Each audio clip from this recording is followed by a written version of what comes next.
Because it's nonsense. It's not nonsense. You don't want to know what I'm going through, though. Because it's nonsense. It's not nonsense. It's not. This whole moving out thing is not nonsense. Well, I don't know. out there. No. Just tell me what where out there. No.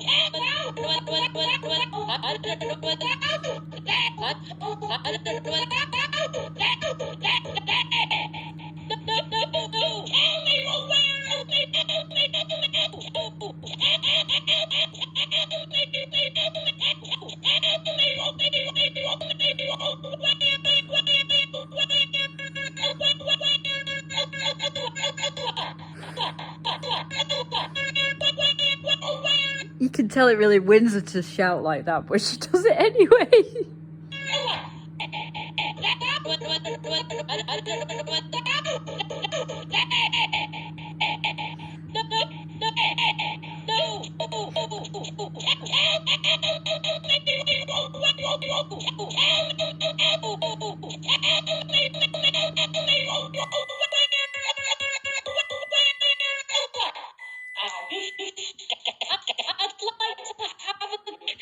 This is the problem with everything I say, and I can't. It just makes me feel really. It just makes me feel really. I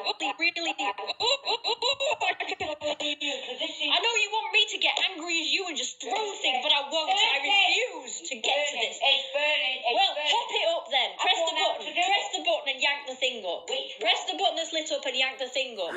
I'm just going about the Yank the crumpets. thing up. That thing that you put down. She wants me to get angry. Throwing the crumpets on the floor. Anyway, maybe we shouldn't talk about this then. Everything's just going wrong. I'm just getting all emotionally turmoiled inside and stressed, and it's not good for my physical health. This is not helping. That attitude doesn't help either. Belittling my problems all the time. Right, well, I just keep all my problems to myself, let it bottle up inside, and one day it'll just explode like other people. This is why people explode one day. Like you've always said. Tell she's happy now. Anyway, I don't like this. No, now I'm getting upset. You're quite happy now. Yeah, I just said that. No. She's happy now that I've got Feel like upset. throwing up right now. So what length of time am I doing this for? I don't know. I just do it and still. She's changing the I just subject. do it until it browns, until it. Right, so as you can tell, this discussion did not go very well.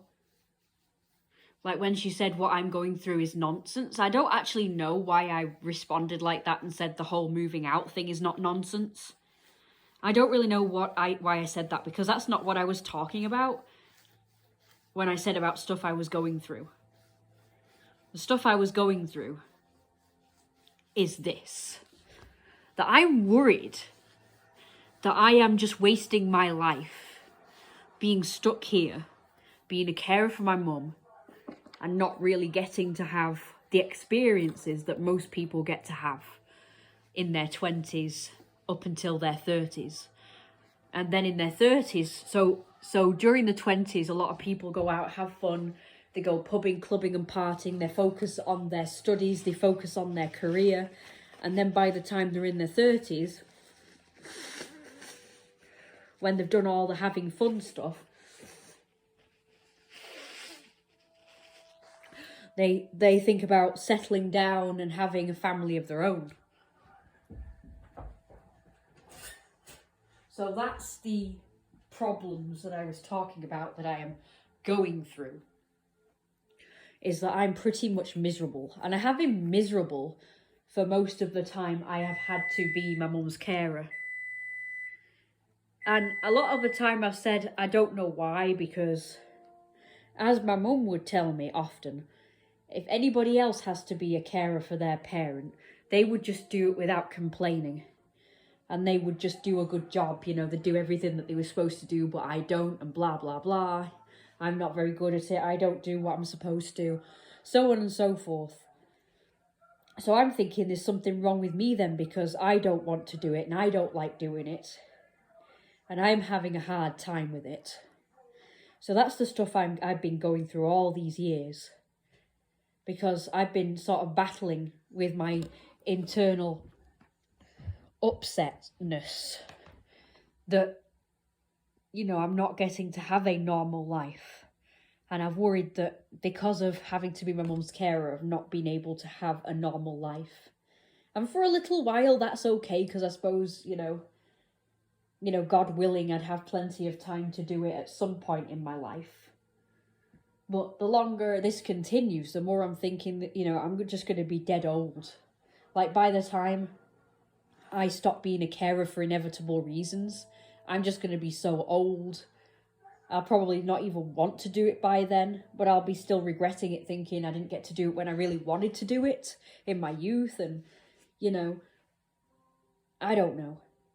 I'm just, like I say, I feel like I'm just not getting to do all the milestones, if you will, that other people have done. And I feel like the longer I leave it, the more it's just not going to be as good, because, oh, I'll be old. I might be decrepit by then. I might not look as good. I might not feel as good physically. You know, I might have all sorts of health problems, and my focus, you know, in later on in life might just be about health problems and doctor's appointments and medications and all that stuff, because that is what a lot of old people go through. That's what they focus on. A lot of old people mainly focus on health problems, health issues, body problems, body issues, doctor's appointments and medication. And I know this because I have actually listened in, usually accidentally, on older people's conversations, and that's what they talk about. They just talk about, like, people say that old people talk about the weather. Not true. They talk about health problems. They talk about doctor's appointments. They talk about the medications that they're taking. That's what they talk about, because I have listened in on a few, again, accidentally. I've heard a few conversations by accident, and they're all like that. And I understand why they do, because that does kind of take over your life, and it ends up taking over the conversation, because that's all you know, and that's sort of all you're focusing on. And I understand why. So yeah.